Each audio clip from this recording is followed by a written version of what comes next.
Gelandangan miskin kayak kamu nggak pantas nginjak lantai rumah mewah anak saya. Makan tuh sisa makanan di kandang ayam. Tapi saat Aisyah meludahi kaki Fitri, belasan mobil mewah tiba-tiba berhenti. Seorang pria bersetelan jas mahal berlutut di depan Fitri sambil berteriak, "Nyonya besar, kami udah mengambil alih semua aset desa ini." Wajah Aisyah langsung pucat pasi. Dunianya hancur dalam sekejap. Yuk, buruan klik tombol subscribe dan like-nya sekarang juga biar nggak ketinggalan nasib tragis si mertua kejam ini. Sekalian absen dong, kalian nonton dari kota mana nih? Mari kita saksikan momen pembalasan dendam yang paling bikin puas hati. Suara aliran air sungai memecah keheningan desa yang masih berselimut kabut. Tangan Fitri memerah, lecet, dan gemetar menahan dingin air subuh. Ia mengucek kebaya sutra milik mertuanya dengan sangat hati-hati. "Cepat sedikit Fitri, jangan seperti siput." Aisyah berdiri di tepian sungai, menatap Fitri dengan tatapan jijik. Tangannya bersedekap, penuh dengan perhiasan emas yang mencolok. "Maaf Bu, airnya sangat dingin, jari saya sedikit kaku." Aisyah mendekat, menendang ember cucian hingga airnya tumpah ke arah Fitri. Wajah Fitri basah, namun ia tetap menunduk dalam. "Alasan aja kamu, dasar wanita kampung gak tahu diri. Udah miskin, lamban pula. Apa yang dilihat Sarwo dari kamu? Kamu hanya parasit yang menumpang hidup di rumahku." Fitri hanya diam. Ia memegang liontin emas di balik jahitan dasternya dengan erat. Hanya benda itulah satu-satunya penguat jiwanya saat ini. Pagi hari di dapur sempit yang pengap. Bau asap kayu bakar menusuk hidung. Fitri duduk di lantai beralaskan tikar pandan yang udah koyak. Ia memegang mangkuk berisi sisa kerak nasi yang udah dingin. "Kenapa kamu duduk di sana seperti pengemis?" Aisyah masuk ke dapur sambil memegang cangkir teh porselen. Ia menatap Fitri dengan pandangan menghina. "Meja makan itu hanya untuk orang terhormat, Fitri. Kamu cuma menantu yang gak membawa harta apapun. Jadi pantasnya kamu makan di lantai bersama kotoran." Fitri menelan ludah. Dadanya sesak menahan tangis. Ia nggak menjawab, hanya menyendok kerak nasi itu dengan tangan gemetar. Terdengar suaranya, "Jangan berisik, kamu membuat selera makanku hilang." Sarwo masuk ke dapur dengan wajah penuh keraguan. Ia melihat Fitri yang duduk di lantai dengan kepala tertunduk. Lalu ia melirik ibunya, Aisyah, yang berdiri angkuh di depan pintu. "Ibu, biarkan Fitri makan di meja sekali aja." Aisyah tertawa sinis. Suara tawanya melengking tajam di ruangan sempit itu. "Apa kau bilang, Sarwo? Kamu mau membela istri kampungmu ini? Dia itu pembantu gratisan yang gak tahu posisi. Kalau kamu berani menyuruhnya duduk di meja, kamu bisa keluar dari rumah ini." Sarwo langsung menunduk. Bahu laki-laki itu merosot jatuh. Ia gak berani menatap mata istrinya sendiri.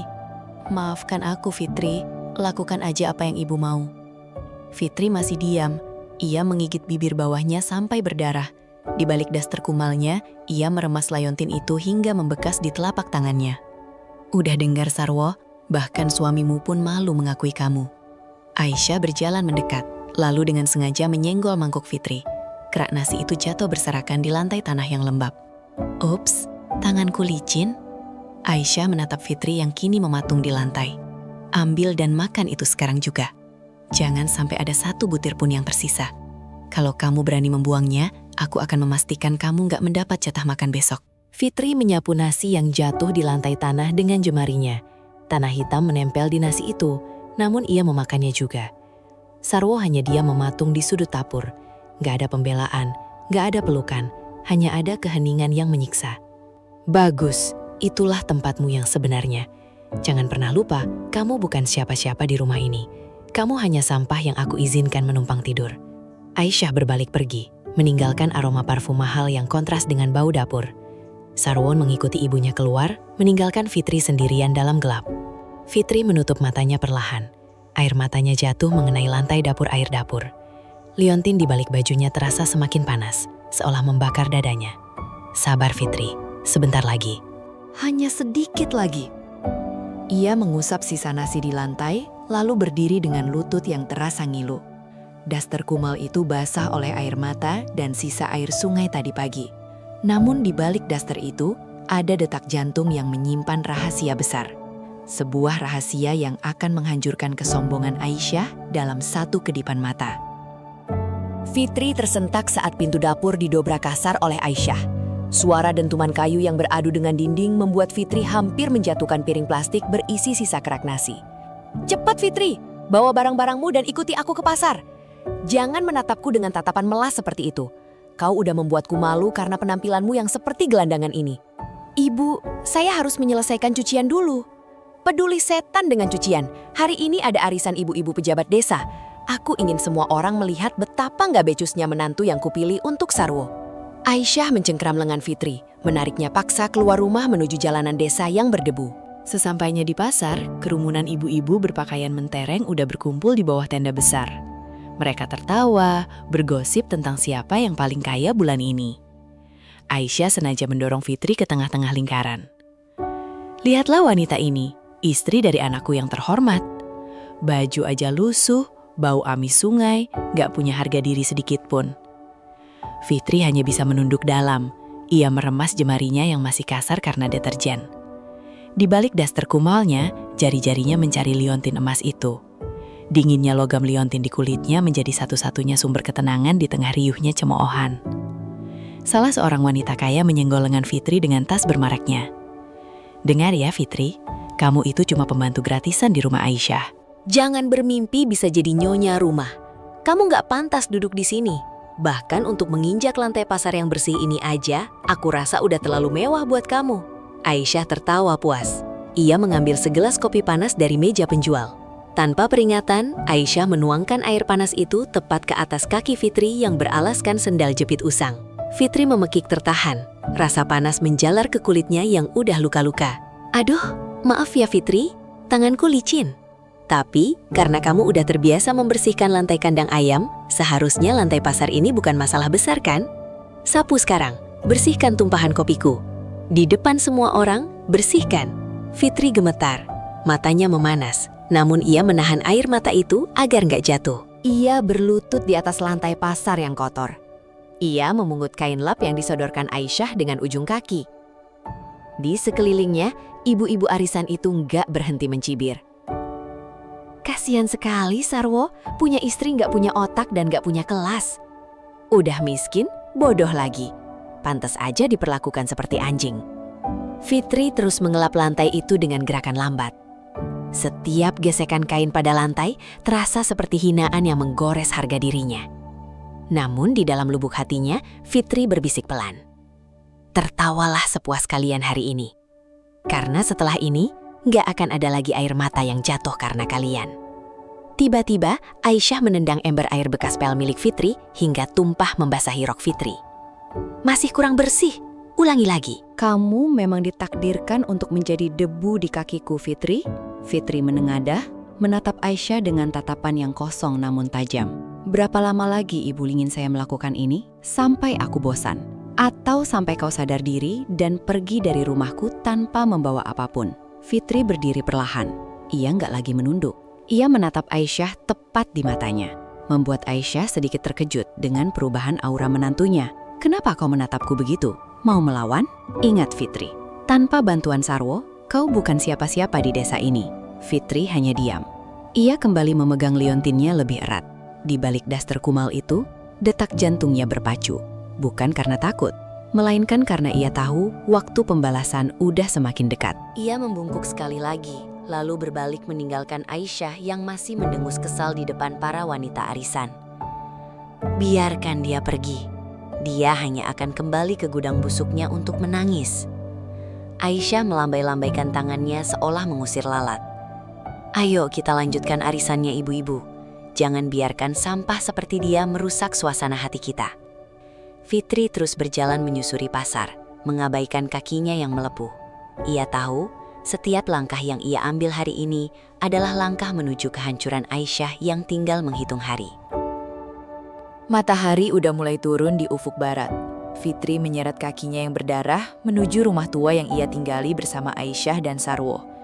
Di halaman, Bu Lastri tetangga sebelah rumah sedang menyapu teras. Wanita tua itu menatap Fitri dengan tatapan iba yang mendalam. "Fitri, tunggu sebentar nak." Fitri berhenti. Ia menoleh perlahan. Bu Lastri mendekat, tangannya gemetar meraih lengan Fitri. Kamu pasti lelah sekali. Ini ibu ada sedikit salep buat luka di kakimu. Jangan bilang siapa-siapa, sembunyikan aja. Fitri menatap salep itu dengan mata berkaca-kaca. Baru aja tangannya terulur ingin menyambut, sebuah suara melengking memecah kesunyian sore. Heh, berani-beraninya kamu kasih bantuan sama budak itu, Lastri. Aisyah muncul dari balik pintu, berkacak pinggang dengan wajah yang merah padam. Ia melangkah cepat, menyambar salep dari tangan Bu Lastri lalu membantingnya ke tanah hingga pecah berkeping-keping. Jangan sok pahlawan kamu ya, rumah ini milikku dan aturan di sini aku yang buat. Kamu mau dia manja, mau dia malas-malasan? Bukan begitu Bu Aisyah, kasihan dia, kakinya udah infeksi karena air panas tadi siang. Peduli setan, itu hukuman karena dia nggak becus jadi menantu. Kalau kamu masih mau ikut campur, jangan harap kamu bisa tenang tinggal di sebelah rumahku. Aisyah mendorong bahu Bu Lastri hingga hampir terjatuh. Fitri hanya bisa menunduk, meremas ujung dasternya yang penuh noda tanah. Masuk kamu, Fitri, jangan berdiri di situ seperti orang dungu. Fitri melangkah masuk ke dalam rumah. Di ruang tengah, Sarwo sedang duduk di sofa, memegang sebuah botol salep kecil yang baru aja ia beli di apotek. Saat melihat Fitri masuk, Sarwo segera menyembunyikan botol itu di balik punggungnya. Aisyah yang baru masuk langsung menatap tajam ke arah suaminya. Sedang apa kamu di belakang? Sembunyikan apa itu, Sarwo? Bukan apa-apa, Bu. Cuma obat gatal. Sini, berikan padaku. Sarwo ragu-ragu. Aisyah langsung menerjang dan merampas botol itu dengan kasar. Begitu melihat label obat buka, wajahnya berubah garang. Tanpa pikir panjang, ia melempar botol itu ke arah pintu belakang hingga pecah di parit. Kamu ini laki-laki atau apa? Istri yang gak berguna ini gak perlu dimanja. Dia harus tahu rasa sakit supaya dia sadar diri. Sarwo hanya menunduk dalam. Ia gak berani menatap mata istrinya, apalagi membela Fitri. Fitri berjalan pelan menuju dapur. Namun, saat ia melewati ruang tengah, ia tersandung karpet yang sedikit terlipat. Tubuhnya limbung. Liontin emas yang selama ini ia sembunyikan di balik jahitan kerah bajunya sedikit mencuat keluar. Aisyah yang matanya tajam seperti elang langsung menangkap kilatan emas itu. Benda apa itu? Sini kamu. Fitri tersentak. Ia dengan cepat mengetupi bagian dadanya dengan tangan. Bukan apa-apa, Bu. Hanya sisa kain. Bohong. Aku lihat tadi ada yang mengkilap. Buka bajumu. Sini biar aku lihat apa yang kamu curi dari perhiasanku. Aisyah menarik paksa kerah daster Fitri. Fitri berusaha menahannya sekuat tenaga. Hatinya berdegup kencang. Ia tahu identitasnya belum boleh terbongkar sekarang. Lepaskan, Bu. Ini hanya benda kenangan dari orang tua angkat saya dulu di kampung. Gak ada harganya demi Allah. Aisyah terdiam sejenak, menatap mata Fitri yang penuh ketakutan. Ia mencibir, tangannya melepaskan tarikan itu dengan kasar, hingga Fitri terhuyung jatuh ke lantai dapur yang dingin.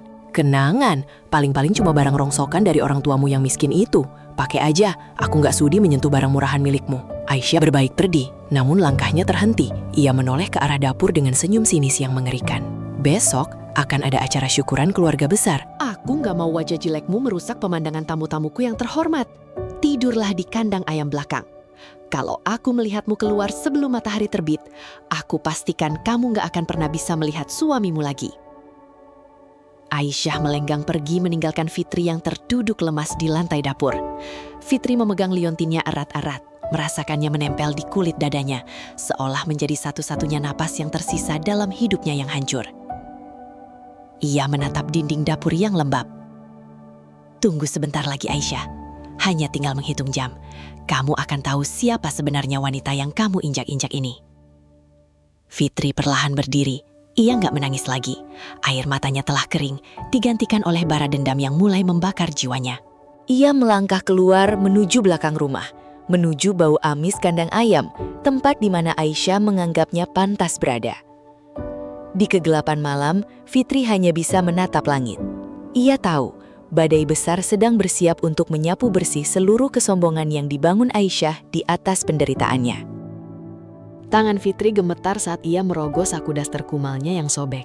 Sebuah kertas terlipat rapi ia temukan di sana. Bukan surat cinta dari Sarwo, bukan catatan belanja untuk Aisyah. Itu adalah kwitansi pembayaran lahan tambang senilai puluhan miliar yang seharusnya ia musnahkan beberapa hari lalu. Sial, kenapa benda ini masih ada di sakunya? Pintu gudang kayu mendadak digebrak dari luar. Brak! Aisyah masuk dengan wajah merah padam. Matanya melotot seperti hendak keluar dari rongganya. Di tangannya, ia memegang kwitansi yang baru aja jatuh dari saku Fitri saat Fitri tak sengaja menyenggol meja dapur tadi siang. Jujur, jawab jujur, atau saya pastikan besok pagi kamu udah gak punya suami. Lihat ini, kertas apa ini? Kenapa ada nominal 0 yang jumlahnya lebih panjang dari deretan hutang tetangga kita? Apa kamu mencuri uang perusahaan tempat kamu mencuci baju itu? Katakan. Fitri menelan ludah. Ia berdiri, mencoba menenangkan detak jantungnya yang berpacu kencang. Itu bukan urusan ibu. Kembalikan kertas itu. Aisyah tertawa melengking. Tawa yang terdengar sangat menyakitkan telinga. Bukan urusan saya. Kamu tinggal di rumah saya. Kamu makan dari sisa piring saya. Sekarang kamu berani main rahasia-rahasiaan dengan nominal sebesar ini. Jangan-jangan selama ini kamu memang wanita gatal yang punya simpanan pria kaya di luar sana ya? Fitri mengepalkan tangannya di balik daster. Liontin emas yang tersembunyi di balik jahitan bajunya terasa panas, seolah ingin segera keluar dan membakar wajah sombong di depannya ini. Dengar ya Fitri, saya beri kamu waktu sampai besok pagi. Kalau kamu gak jujur dari mana uang sebanyak ini, saya akan suruh Sarwo menceraikan kamu di depan penghulu desa. Saya gak akan membiarkan perempuan miskin seperti kamu mengotori keluarga saya dengan skandal uang haram. Aisyah mendekat, menunjuk tepat di dahi Fitri dengan kuku-kukunya yang panjang. Kamu itu cuma sampah. Ingat itu. Sampah yang saya pungut karena kasihan pada anak saya yang bodoh itu. Kalau sampai saya tahu kamu berbohong, saya akan seret kamu keluar dari desa ini dalam keadaan telanjang. Aisyah membalikkan badan, membanting pintu gudang kayu hingga debu berhamburan memenuhi ruangan sempit itu. Fitri jatuh terduduk. Nafasnya memburu. Ia bisa aja mengeluarkan kwitansi itu. Ia bisa aja menelpon sekretaris pribadinya saat ini juga dan membeli seluruh desa ini agar Aisyah bisa sujud di kakinya. Tapi nggak sekarang, belum saatnya. Ia memegang liontinnya arat-arat. Air mata yang selama ini tertahan akhirnya jatuh juga. Sarwo yang sedari tadi menguping di balik dinding gudang masuk dengan langkah ragu. Fitri, apa itu benar? Apa kamu benar-benar punya uang sebanyak itu? Tolong, jujur sama Mas. Apa kamu memang berbohong selama ini? Fitri menatap suaminya dengan tatapan kosong. Sarwo, suaminya yang dulu ia cintai setengah mati, kini tampak begitu kecil dan menyedihkan. Laki-laki yang tak berani melawan ibunya sendiri saat istrinya diinjak-injak. Mas, mau saya jujur? Mas lebih percaya ibumu yang selalu menghinaku atau istri yang selama ini menahan lapar demi menyuapimu? Sarwo terdiam, kepalanya tertunduk dalam. Mas cuma gak mau ada masalah, Fitri. Ibu itu galak, dia bisa melakukan apa aja. Fitri tertawa getir, tawa yang penuh dengan kekecewaan mendalam. Ternyata kesetiaan seorang suami memang semurah harga daster yang saya pakai ini. Pergilah Mas, biarkan saya sendiri. Kalau ibu memintamu menceraikan saya, lakukan aja. Jangan menahan saya lagi. Fitri membuang muka, menolak menatap mata Sarwo yang mulai berkaca-kaca. Ia udah lelah. Rasa sakit di hatinya udah melampaui batas toleransi manusia manapun. Malam itu, di dalam gudang kayu yang pengap, Fitri berjanji pada dirinya sendiri. Ini adalah malam terakhir ia menjadi seorang istri yang tertindas. Ini adalah malam terakhir ia akan membiarkan Aisyah menghina harga dirinya. Besok, badai akan datang. Dan badai itu bernama Fitri. Matahari baru aja naik, tapi suasana di halaman depan rumah Aisyah udah riuh. Meja-meja panjang berjajar rapi, aroma masakan enak menusuk hidung. Aisyah berdiri tegak dengan kebaya brokat mahalnya, sibuk mengatur tata letak kursi untuk tamu undangan pesta syukuran keluarga besarnya. Wajahnya penuh kemenangan. Sarwo berdiri di sampingnya, hanya menunduk dalam tak berani menatap ke arah pintu gudang kayu di sudut pekarangan. Tiba-tiba, suara pintu kayu berderit terbuka. Fitri melangkah keluar. Daster kumalnya tampak lebih lusuh dari biasanya.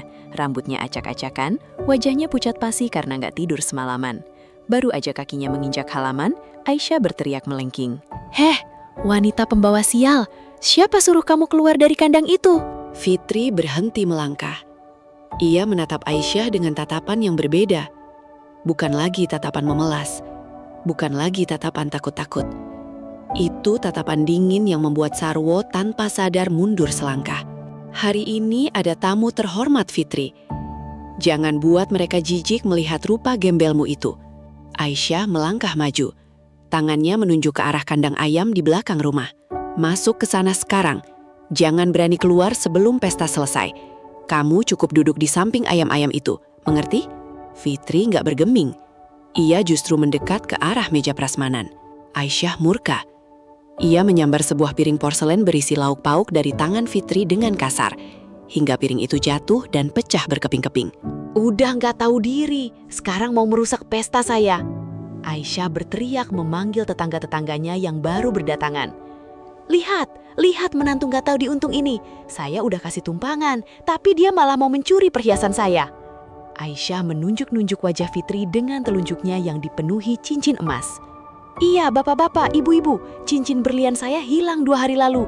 Dan pelakunya pasti dia. Siapa lagi kalau bukan wanita miskin yang gila harta ini?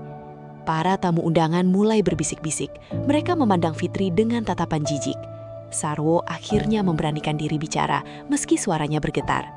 Bu, jangan menuduh sembarangan. Fitri nggak mungkin melakukan itu. Aisyah langsung memotong kalimat anaknya dengan bentakan keras. Diam kamu Sarwo, kamu terlalu lemah sampai-sampai diperalat oleh wanita kampung ini. Lihat, dia bahkan nggak berani membela diri karena dia tahu dia memang pencurinya. Aisyah memberi kode pada beberapa pemuda desa yang udah ia sogok sebelumnya. Seret dia, bawa dia ke kantor polisi sekarang juga. Saya nggak mau ada maling di rumah saya. 2 pemuda itu mendekat. Mereka mencengkeram lengan Fitri dengan kasar. Fitri merasakan sakit yang luar biasa di lengannya. Tapi ia nggak menangis.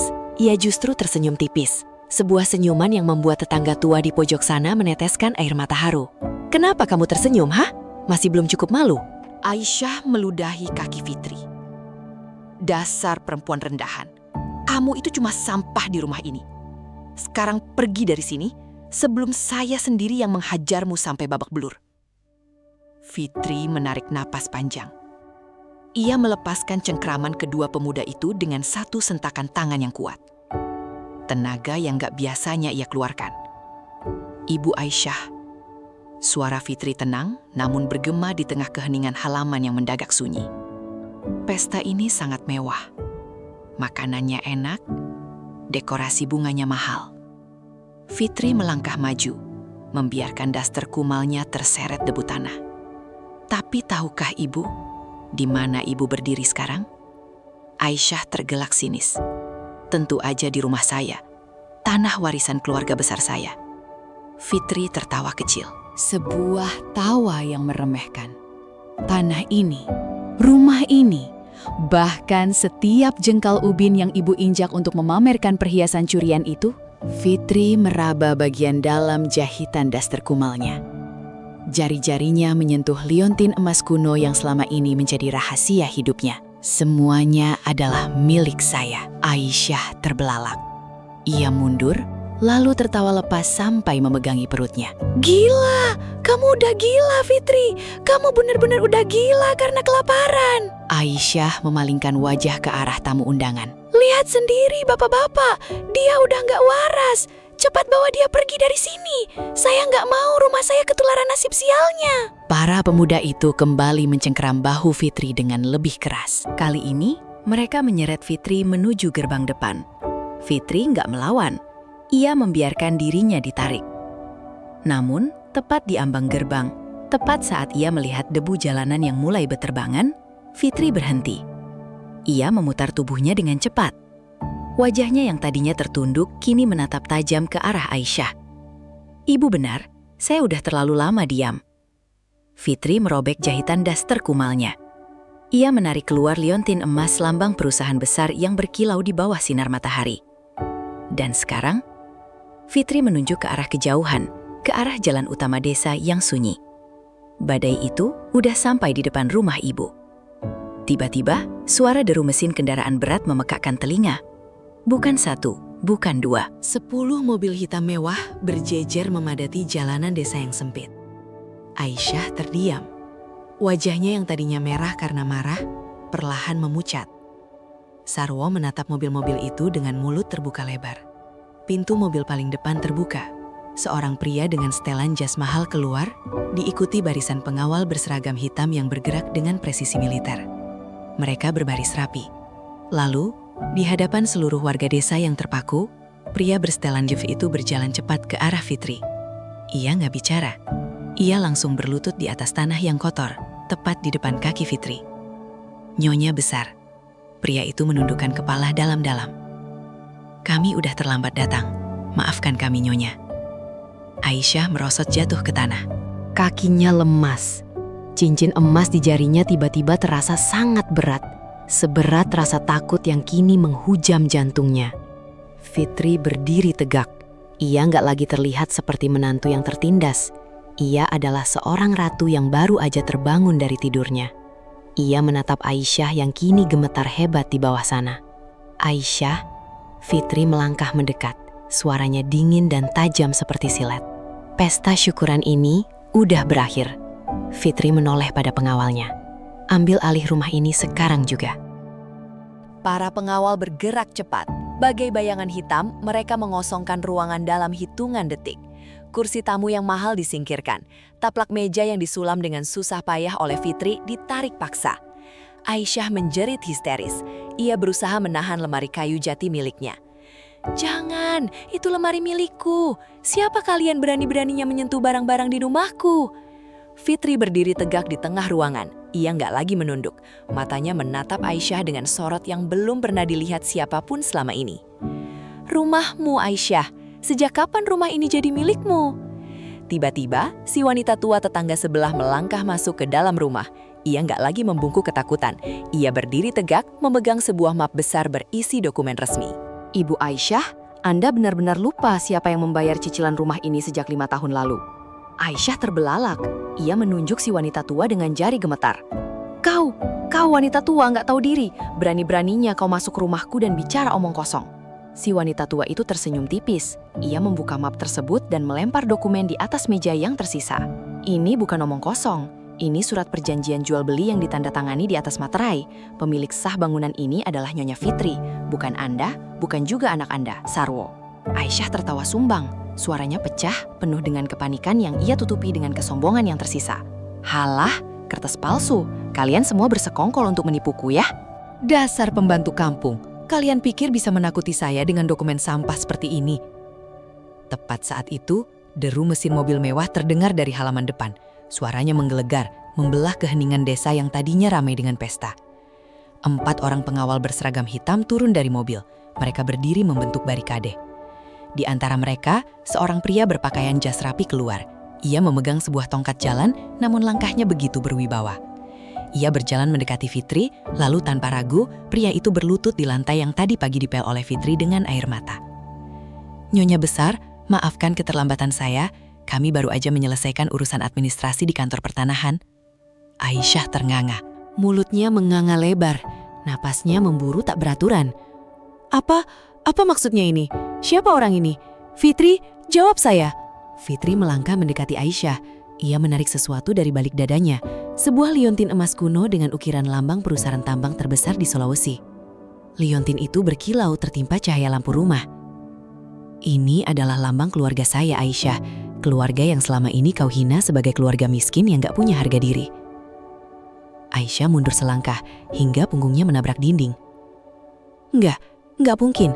Kau hanya wanita kampung yang saya temukan di terminal. Kau gak punya apa-apa." "Saya memang gak punya apa-apa saat itu, Aisyah. Karena saya ingin melihat seberapa busuk hati seseorang saat dia merasa berkuasa di atas orang yang dia anggap rendah." Fitri menoleh ke arah Sarwo yang hanya berdiri mematung di sudut ruangan. Wajahnya pucat pasi, melihat istrinya yang selama ini ia diamkan, kini dikelilingi oleh orang-orang berkuasa. "Sarwo, suamiku yang tercinta, katakan pada ibumu, siapa yang selama ini membayar listrik, air, bahkan biaya makan kalian berdua?" Sarwo hanya bisa menunduk, suaranya tercekat. "Fitri, aku benar-benar gak tahu."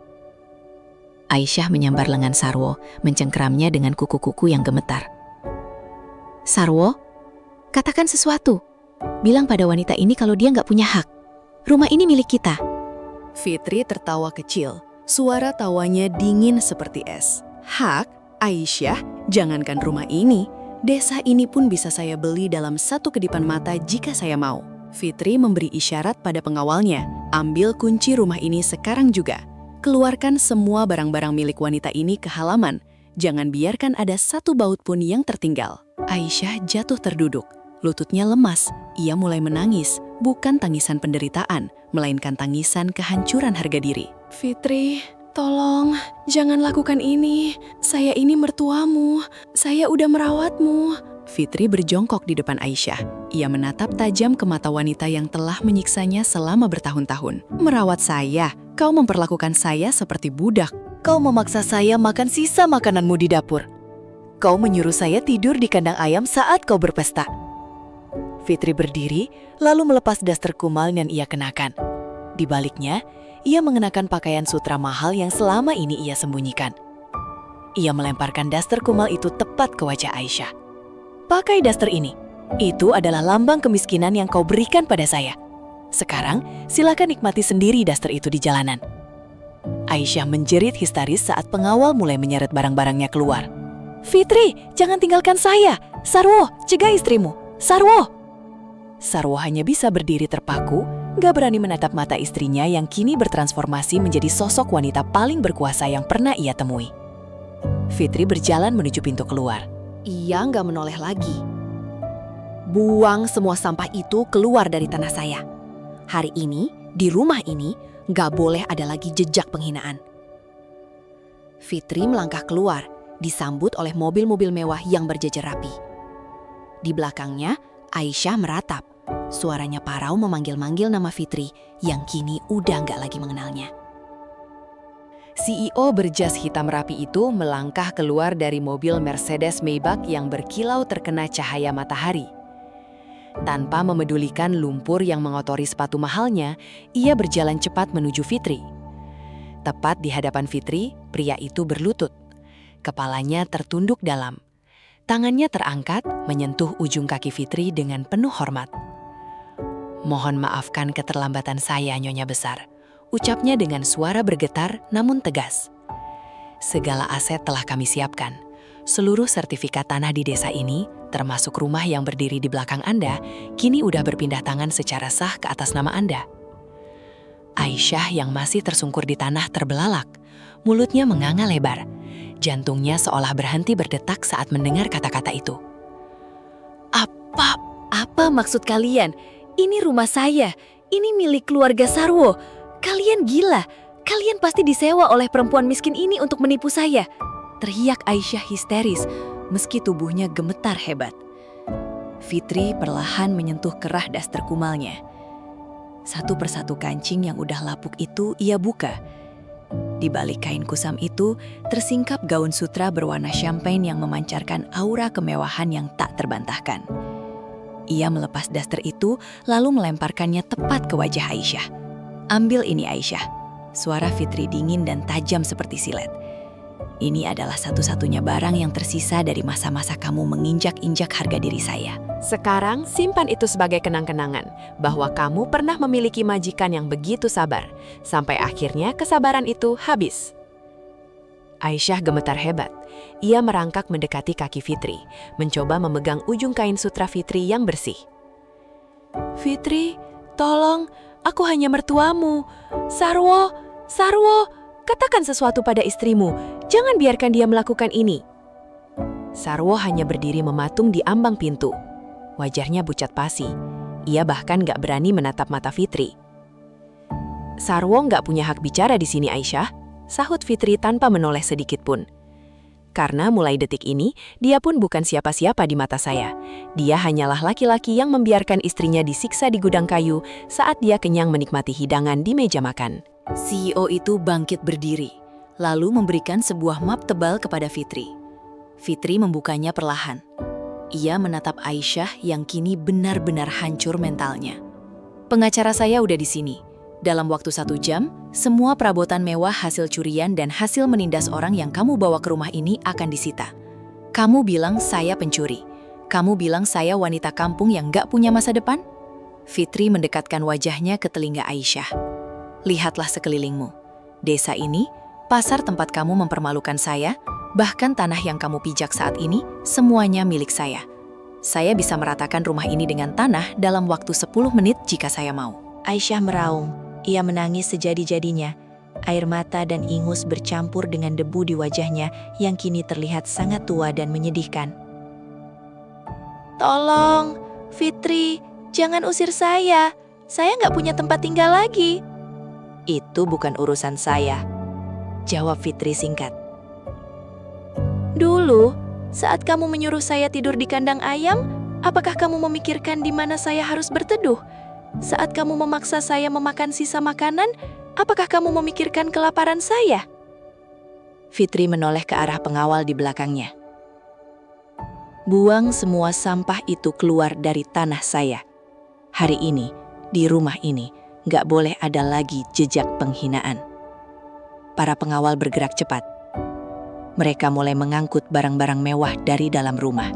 Aisyah berteriak histeris setiap kali barang-barangnya diseret keluar dengan kasar. Jangan, itu kursi kesayanganku. Jangan sentuh itu. Namun gak ada satupun orang yang mendengarkan. Fitri berjalan menjauh dari rumah itu menuju mobil yang udah menunggunya. Sarwo mencoba mengejar. Tangannya terulur mencoba meraih lengan Fitri. Fitri, jangan tinggalkan aku. Aku mencintaimu. Fitri berhenti sejenak. Ia menoleh ke belakang, menatap Sarwo dengan tatapan kosong. Tatapan yang benar-benar asing. Cinta yang kamu maksud adalah cinta yang membiarkan pasanganmu menderita. Simpan cintamu untuk dirimu sendiri, Sarwo. Karena mulai hari ini, kita adalah orang asing yang gak akan pernah bertemu lagi di dunia ini. Fitri masuk ke dalam mobil. Kaca jendela perlahan tertutup.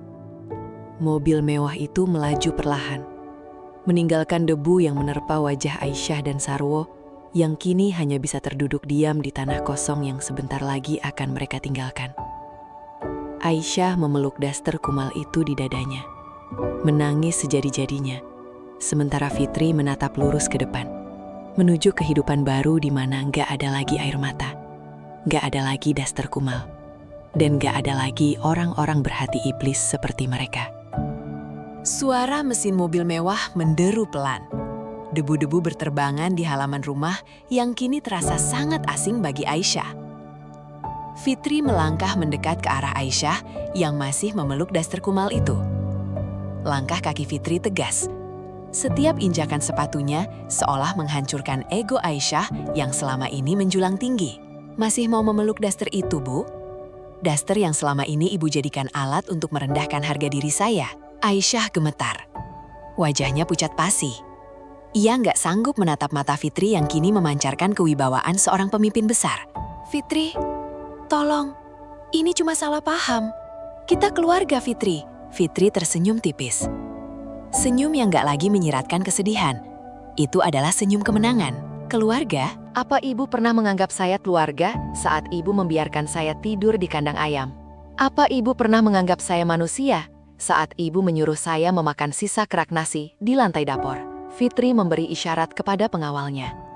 Dua pria berbadan tegap berjalan masuk ke dalam rumah. Mereka mulai mengeluarkan perabotan satu persatu. Kursi tamu, lemari pajangan, hingga televisi. Jangan ambil itu barang kesayangan saya, teriak Aisyah histeris. Ia mencoba menghalangi pengawal itu, tapi tubuhnya yang ringkih terdorong ke samping. Fitri berdiri tepat di hadapan Aisyah. Ia menunduk, menatap mertuanya yang kini terlihat begitu menyedihkan. Semua ini bukan milik ibu. Tanah ini, rumah ini, bahkan atap yang menaungi ibu selama ini, semuanya adalah milik saya. Dan sekarang, saya ingin mengambil kembali apa yang memang menjadi hak saya. Sarwo, suaminya, merangkak maju. Wajahnya penuh dengan air mata penyesalan. Ia meraih ujung kaki Fitri, mencoba mengibah. Fitri, maafkan aku. Aku terlalu lemah. Aku nggak bisa melawan ibu. Jangan tinggalkan aku. Aku mencintaimu, Fitri. Fitri menatap Sarwo dengan tatapan dingin. Nggak ada lagi cinta di sana. Hanya ada kekecewaan yang udah membeku. Cinta? Cinta nggak membuat seseorang diam saat istrinya disiksa, Sarwo. Cinta nggak membuat seseorang membiarkan pasangannya dicaci maki di depan orang banyak. Kamu bukan suami. Kamu hanya laki-laki yang terjebak di bawah ketiak ibumu. Fitri melepaskan genggaman tangan Sarwo di kakinya dengan kasar. Ia menoleh ke arah pengawal yang udah selesai mengosongkan rumah. Bawa semuanya. Berikan sisa makanan dari restoran mewah ke tempat penampungan gelandangan. Dan pastikan orang-orang ini nggak punya tempat untuk berteduh malam ini. Aisyah jatuh terduduk. Ia meraung.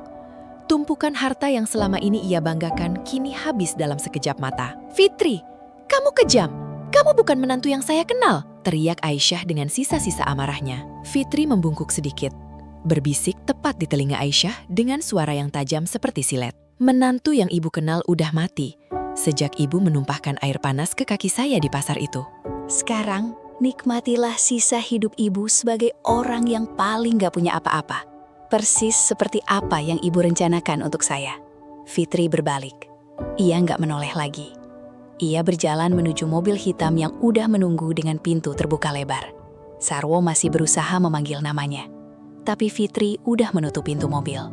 Kaca jendela turun perlahan, memperlihatkan wajah tenang Fitri. "Selamat tinggal, Sarwo. Dan selamat menikmati jalanan Ibu Hisya." Mobil bergerak maju, meninggalkan debu yang menutupi wajah Aisyah dan Sarwo yang kini hanya bisa tertuduk di tanah kosong. Aisyah mencengkram daster kumat itu hingga robek. Ia berteriak memanggil nama Fitri, tapi suaranya hilang ditelan deru mesin mobil yang semakin menjauh. Di dalam mobil, Fitri menyandarkan kepalanya. Ia memegang liontin emas di balik bajunya. Dunia di luar sana, di desa yang kering itu, kini nggak lagi menjadi urusannya. Ia akan kembali ke kota, ke tempat di mana ia akan membangun kembali hidupnya tanpa bayang-bayang kemiskinan dan ketertindasan. Aisyah yang dulu angkuh, kini terbaring di tanah, memulai hari pertamanya sebagai gelandangan yang gak punya siapa-siapa.